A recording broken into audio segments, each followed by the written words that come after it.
Selamat datang saudara-saudari. Hari ini kita mau mendengar Yesaya babak ke-5. Lagu tentang ladang anggur. Dengarlah nyanyian aku tentang sahabat aku dan ladang anggurnya.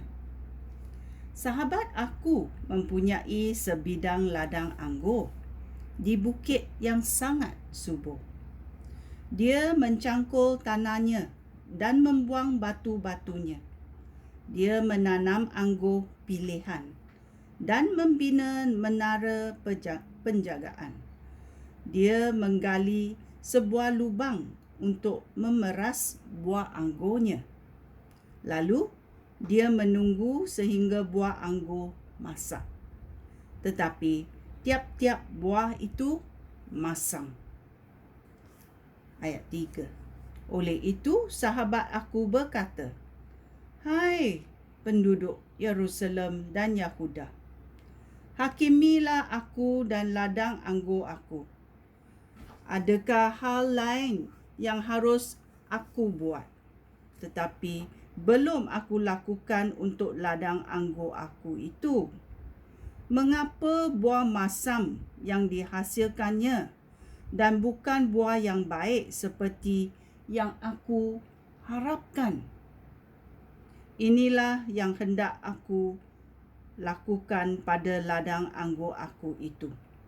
Aku akan mencabut pagar di sekelilingnya, merobohkan tembok yang melindunginya dan membiar binatang liar memakannya dan memijak-mijaknya. Aku akan membiarkan ditumbuhi lalang. Aku tidak akan memangkas pokok anggur ataupun menguburkan tanahnya lagi. Sebaliknya, aku akan membiarkannya ditutupi semak berduri. Bahkan, aku akan melarang awan menurun hujan ke atasnya. Israel ialah ladang anggur Tuhan yang Maha Kuasa. Orang Yahuda ialah pokok anggur yang ditanamnya. Dia mengharapkan mereka melakukan yang baik, tetapi mereka melakukan pembunuhan. Dia mengharapkan mereka melakukan yang benar, tetapi yang kedengaran adalah suara mangsa mereka meminta keadilan. Kejahatan yang dilakukan manusia. Ayat 8. Malanglah kamu. Kamu membeli rumah dan ladang untuk menambah milik kamu. Tidak lama lagi, habislah tempat tinggal bagi orang lain. Kamu sahaja yang akan menduduki negeri itu. Aku mendengar Tuhan yang Maha Kuasa berfirman, semua rumah yang besar dan indah ini akan menjadi reruntuhan tanpa penghuni. Pokok-pokok anggur yang tumbuh di tanah seluas 10 hektar akan menghasilkan 8 liter wain sahaja. 180 liter benih hanya akan menghasilkan 18 liter gandum. Malanglah kamu. Kamu bangun pagi-pagi dan mula minum minuman keras. Lalu kamu mabuk sehingga larut malam. Dalam pesta-pesta kamu ada bunyi kecapi, gambus, tamburin dan seruling, dan juga minuman wain. Tetapi kamu tidak tahu apa yang sedang dilakukan oleh Tuhan. Kamu akan dibuang sebagai orang tawanan. Para pemimpin akan mati kelaparan dan rakyat jelata akan mati kehausan. Mulut alam maut terbuka lebar-lebar untuk menelan orang bangsawan di Yerusalem bersama-sama rakyat jelata yang ramai-ramai bersukaria. Tiap-tiap orang akan dipermalukan dan semua orang yang sombong akan direndahkan. Demikianlah Tuhan yang Maha Kuasa menunjukkan kebesarannya dengan melakukan apa yang benar, serta mengatakan kesuciannya dengan menghakimi umatnya. Di tengah-tengah reruntuhan kota, anak domba akan meragut rumput dan anak kambing akan mendapat padang rumput yang hijau. Malanglah kami.